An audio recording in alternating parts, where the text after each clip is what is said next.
வாங்க பயணத்தை தொடங்குவோம். இன்று நம்ம தூத்துக்குடியிலேருந்து நாகர்கோவிலுக்கு தான் பயணிக்க போகிறோம். வாங்க தொடர்ந்து பயணிப்போம். நம்ம இன்று ஓட்ட போகிறது I-20 என்லைன் வகையை சேர்ந்தது.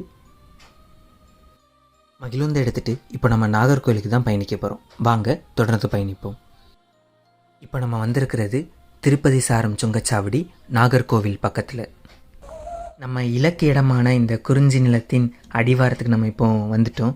இப்போ வாங்க இந்த மகிழுந்தின் சிறப்பியல்புகளை பார்ப்போம். இந்த எண் வரிசை தான் மற்ற வகைகளை விட பல சிறப்பியல்புகளை கொண்டது. மற்றும் இதோட காற்றியக்கவியலின் வடிவமைப்பு மற்ற வகைகளை விட மாறுபட்டிருக்கும். இந்த மகிழுந்து ஒரு புத்தம் புதிய மகிழுந்து. இதோட சிற்றறையை பார்த்தீங்களா, கருப்பு மற்றும் சிவப்பு வண்ணங்களாக அலங்கரிக்கப்பட்டிருக்கு. மற்றும் இது ஒரு தானியங்கி மகிழுந்து. இதோட சிறப்பியல்புகளும் அதிகமாக தான் கொடுத்துருக்குறாங்க. இது கிட்டத்தட்ட 1285 கட்டக்கற்கள் ஓடி இருக்குது. மற்றும் இதில் வெளிச்சக்கூரையும் இருக்குது. இந்த குறிஞ்சி நிலத்தின் இயற்கை சூழும் இந்த எழில் மிகுந்த காட்சிகளை பார்த்துக்கிட்டே நம்ம இருக்கலாம். நம்மளை சுற்றிலும் இந்த காட்சிகளை அப்படியே இயற்கையோட பின்னி பிணைந்து நம்மளை இணைத்து கொள்ளும் போல தான் நம்மளுக்கு உணர்வு உண்டாகும். அதே போல் இந்த இயற்கையின் இன்னொரு வடிவத்தை பாருங்களேன், எப்படி இருக்குது பார்த்தீங்களா? கல்குவாரிகள்.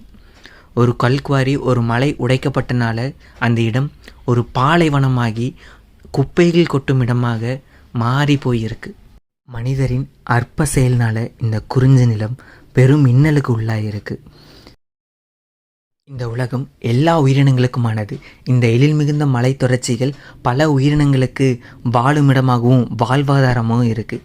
ஆனால் இந்த மலைகள் உடைக்கப்பட்டனால அதோட வாழ்விடமையும் உணவையும் இழந்து இந்த குரங்குகள் குப்பை கிடங்குல தங்களோட உணவுகளை தேடிக்கொண்டு இருக்குது.